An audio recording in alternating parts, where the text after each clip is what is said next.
Саламатсыздарбы балдар. Бүгүн бизде геометрия сабагы.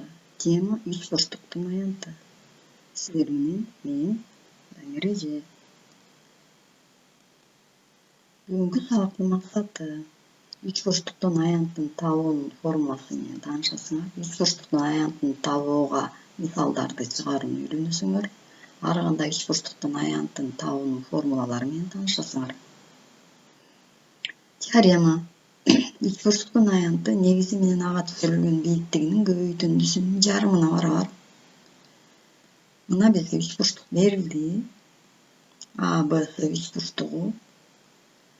АБ жагын С негизи деп алсак, С чокусунан АБ негизине бийиктик түзүрөбүз.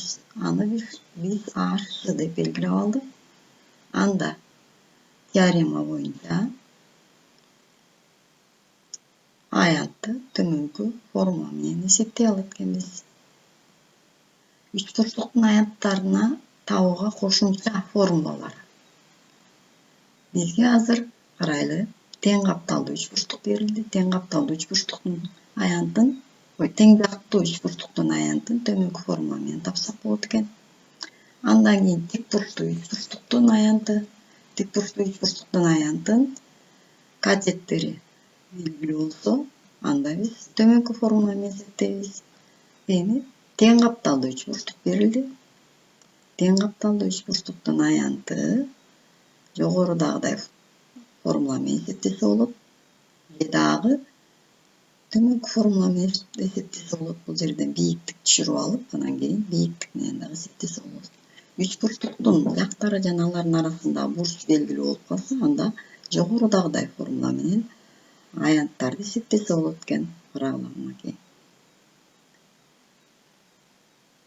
Үч бурчтуктун маселени карап көрөлү. Үч бурчтуктун аянты белгилүү экен. Эгерде А жагы 12 метр болсо, ага түшүрүлгөн бийиктикти тапкыла дейт. Кыскача шартын жазып алабыз. Чеймесин тийип алабыз. АБС үч бурчтугу берилди. Аянты белгилүү. АБ жагын 12 метр деп белгилеп алдык. Табуу керек экен. Бийиктигин, мына бийиктик түшүрдүк. СК бул бийиктик болуп калды. H деп белгилеп алабыз дагы. Анан формуланы колдонобуз. Аянты белгилүү болгондуктан биз аянттын маанисин койсок, төмөндөгүдөй теңдемени алып калабыз. Анан бул теңдемени, эң жөнөкөй теңдемени чыгарып коебуз. Демек, жол бийиктиги, үч бурчтуктун бийиктиги, аянты, анан кийин жагы белгилүү болсо 6 метрге барабар экен. 4-нчү маселени карайлы теңирдеги. Тең капталдуу үч бурчтук негизи жана каптал жагы белгилүү. Ал үч бурчтуктун аянтын тапкыла дейт. Кыскача шартын жазып алабыз. Тең капталдуу үч бурчтук берилиптир. Карагыла. Балдар, бул жерде АБ жагы сантиметр, метр менен берилип калыптыр, оңдук алгыла. БС жагы 6 сантиметрге барабар экен. Кантип чыгарабыз дейт. Биринчи бул жерде бийиктикти таап алышыбыз керек. Мынакей С чокусунан АБ жагына перпендикуляр түшүрдүк. СК бул бийиктик болуп калды. Ал эми бул жерде тик бурчтуу үч бурчтук пайда болду. Мынакей биз эми ушул эки БКС деген тик бурчтуу үч бурчтугундагы бийиктикти табыш үчүн биз Пифагордун теоремасына кайрылабыз. Катеттердин квадраттары суммасына барабар деп.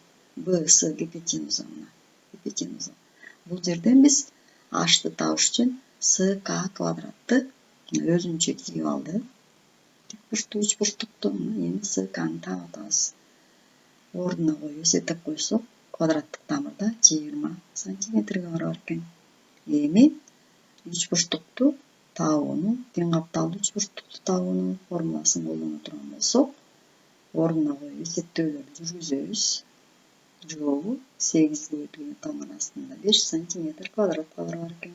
Бул жерде квадраттык тамырдан 20дан тамыр чыгарганда биз аны көбөйтүүчүлөргө ажыратып алдык.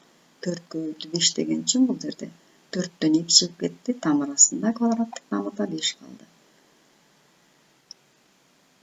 Эми 19-чу маселеде эгерде үч бурчтуктун эки жагы жана алардын арасындагы бурчу белгилүү болсо дейт, анда анын аянтын тапкыла дейт.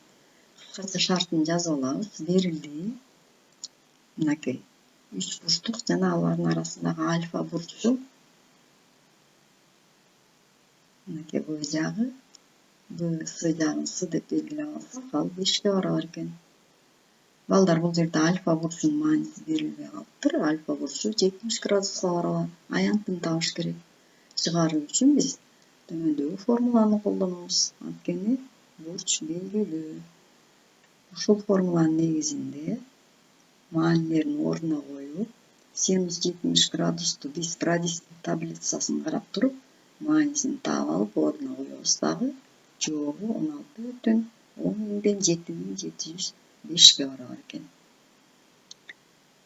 Биз бүгүн үч бурчтуктун аянттарын эсептөөнүн мисалдарын, формулаларын каралып, тапшырма китебиңердеги, окуу китебиңерде 148 беттеги экинчи биз чыгарып көрдүк. Ошонун бсын, 4-үнчү маселенин дагы бсын жана 19-чу маселенин дагы экинчисин чыгаргыла.